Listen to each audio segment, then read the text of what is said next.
Vamos começar essa live falando sobre mudando de missão, de propósito na mesma vida. Eu vou trazer um pouquinho de análise sobre o filme Padre Stu, que é Luta pela Fé. Esse vai ser o nosso conteúdo de hoje, do nosso encontro. Deixa eu ver qual é o número desse nosso encontro. Estamos aqui no encontro número 48, Automestria número 48. Este é o número da nossa live, do nosso encontro de hoje. Então, primeiramente, sejam todos muito bem-vindos, todas muito bem-vindas. Né? Já temos aqui a Tatiane que está presente, temos a Cristiane que está presente também. Boa noite para vocês, sejam muito bem-vindas. Confirmem para mim, por gentileza, se meu som tá bacana, se vocês estão conseguindo me ouvir bem, estão conseguindo me ver também antes da gente começar aqui. Hoje o assunto vai ser, espero eu, né? Sempre espero que seja um assunto interessante para vocês, que some ao processo de vocês também. Tá funcionando o tablet aqui, tá tudo funcionando. Então a gente pode começar. Muito bem-vinda. É isso aí, tá ótimo, muito bem. Então vamos lá. O tema de hoje, sem enrolação, vamos direto, né? Sobre esse filme. Eu assisti com a Aline recentemente. Este é o nosso filtro de filmes favoritos, né? Que são filmes baseados em histórias reais, né? Este filme ele é baseado na história de um padre estadunidense chamado Padre Stu, né? Ou Father Stu, né? E na tradução no português foi chamado de Luta pela Fé. Eu estava, inclusive, pesquisando um pouquinho na internet para ver um pouquinho sobre a história dele. Deixa eu ver se eu consigo compartilhar a imagem aqui com vocês. Acho que eu consigo. Peraí, é esse aqui. Aí eu tenho que colocar o Google Chrome. E cadê? É esse aqui? É esse aqui, pronto. Aí aqui vocês conseguem ver o meu Google Chrome. Ué, cadê a imagem? Ah, tá atrás aqui, peraí. Pronto, aqui. É esse filme aqui, tá? É sobre esse filme que eu tô falando. Este aqui especificamente. É um filme interessante porque ele retrata uma mudança radical na vida de uma pessoa. E é justamente sobre essa mudança que eu quero falar hoje. Porque aqui ele tem um viés religioso, né?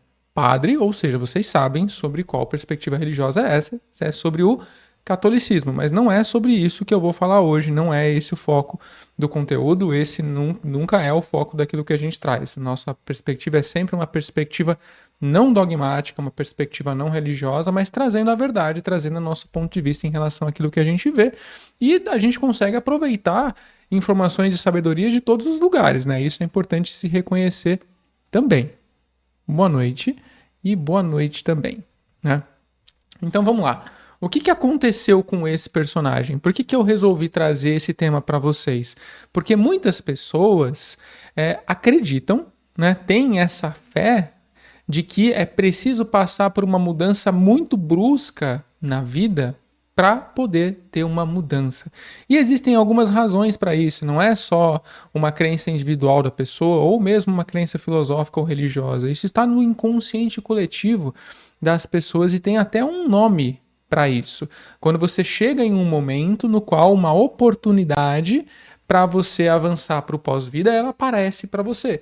Você está aqui vivendo na sua vida normal, a sua vida bonitinha lá, feliz e alegre, né, com todos os seus processos na vida. Minha licença poética para os meus desenhos horríveis, né, mas tudo bem. Ué, peraí, cadê o cabelo da personagem que não apareceu aqui? O que aconteceu? Agora sim apareceu, né? E aí, de repente, abre-se, vamos dizer assim, hipoteticamente, como se fosse uma janela, né, na sua vida. Vou fazer o desenho de uma janela. O único jeito que você desenhar a janela é assim, tá? Isso aqui é uma janela, né? Abre-se uma janela ou uma porta para que você possa literalmente sair desta vida, concluir esta vida e ir para onde? Ir para o pós-vida. O pós-vida, né? Pós-vida, próxima vida, próxima existência, você conclui essa existência, né? E quando isso acontece, quando você passa por uma janela, por uma porta da morte, por um portal de mudança, isso traz a você uma mudança muito significativa se você decide não ir. Porque nós temos várias dessas portas na nossa vida, né? Eu imagino que se você olhar na sua história, você deva se lembrar de um momento, 2 ou 3, no qual você literalmente quase que foi dessa para outra, né? Você lembra de algum momento assim? Tipo um episódio que você quase sofreu um acidente, por exemplo, ou que você sofreu um acidente e você, tipo, todo mundo falou, nossa, como que você sobreviveu? Né? Isso pode ser considerado uma janela de oportunidade para você seguir para a sua próxima jornada, né? E aí, eu não vou detalhar muito isso, que eu tenho que fazer uma aula sobre isso no método, ou talvez eu não posso transformar todas as lives em aulas, senão depois não vai ter mais conteúdo aqui no YouTube. Então eu vou aprofundar nisso em outro aspecto, em uma aula dentro do método. Mas em resumo, né, a gente tem o livre-arbítrio do nosso ego, a gente tem o livre-arbítrio do nosso eu superior e a gente tem o livre-arbítrio da nossa alma, que podem escolher seguir por essa jornada, só que tem que ser em comum acordo. Se não houver comum acordo, tende-se a ficar exatamente onde está, que é continuar com essa existência, né? Geralmente o ego que nesse momento ele solta ou não a existência, né? E aí no caso desse personagem, o ego dele manteve a existência, mas para isso ele precisou abrir mão daquilo que não fazia mais sentido para o novo passo da jornada dele, que é como se fosse uma outra vida. E é por isso que eu deixei o título da live de hoje exatamente como mudança de missão de vida, de propósito, na mesma vida. Porque ao invés de reencarnar de novo como um bebê, vindo aqui para o planeta Terra como um bebê, a pessoa mantém a mesma existência, o mesmo corpo, né, a mesma feição, os mesmos processos, só que ela decide trilhar um caminho diferente, ela decide trilhar uma jornada completamente diferente. Então essa é uma janela de oportunidade para você literalmente guinar a sua existência. E é muito isso que esse filme mostra durante todo o seu processo, né? Deixa eu ver se eu compartilho um pouco a imagem dele. Se tem algum... Acho que eu posso mostrar o trailer dele sem ter probleminha com direito autoral. São 3 minutos para vocês verem o filme, aí eu vou comentando, tá? Eu vou fazer devagar aqui, porque aí eu acredito que... Acho que eu vou ter que fazer sem som, até porque tem legenda, né? Para não dar problema com direito autoral. Mas eu vou compartilhar a tela aqui para vocês verem. Peraí. Pronto. Tô aqui no canal do YouTube. E vamos lá que eu vou comentar junto com vocês o que está acontecendo aqui. O filme, ele já saiu do cinema, já faz 2 anos, já tem um tempinho esse filme, né? Ele conta, como eu falei, a história do Padre Stu, e ele começa, ele tá lá na Netflix, eu assisti lá, né? E aí ele começa mostrando a história de uma pessoa que é esse Stuart, né? Vivendo uma vida que ele já deve ter uns 35, talvez 40 anos de idade, e ele é um lutador de luta livre.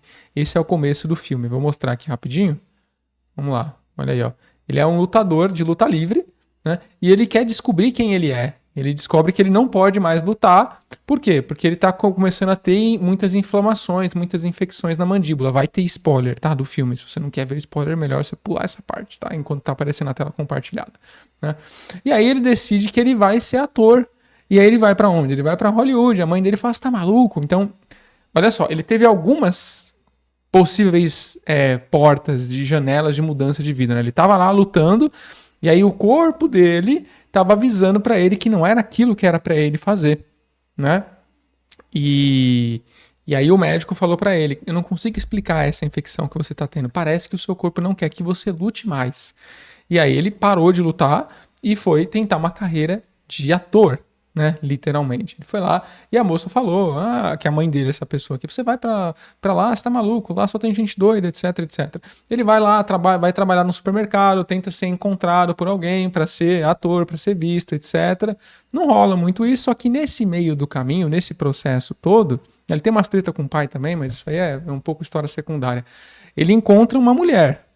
E essa mulher que ele encontra, que é essa aí que você tá vendo, ela é uma pessoa muito, muito, muito devota naquilo que ela acredita, que no caso é o catolicismo. Ela tem aquela prerrogativa de, por exemplo, só se relacionar com a pessoa depois do casamento, etc. Ele vê ela ali e fala, meu Deus, que brotinho lindo, né? E aí ele resolve entrar na onda, beleza, você quer isso? Tudo bem, eu faço isso. Precisa lá ser batizado? Não, eu vou ser batizado, por você eu faço, né? E aí segue o processo. Eu e a Aline, a gente teve uma reflexão sobre isso, inclusive no final do filme, que na verdade essa moça, aí saindo um pouco da história dele, saindo até da análise que eu tava falando de mudança de vida, na verdade, essa é uma perspectiva nossa, tá? Ela é uma das pessoas, na nossa perspectiva, mais oportunistas e manipuladoras que a gente viu no filme. Por quê? No começo do filme, ela não dá a mínima pra ele, ela não quer saber dele, mas quando ela reconhece que ele segue o padrão de fazer aquilo que ela quer para estar com ela, ela percebe que ali tem um homem que é um homem que vai me proteger, que vai fazer tudo aquilo que eu preciso e está disposto a aceitar a minha fé.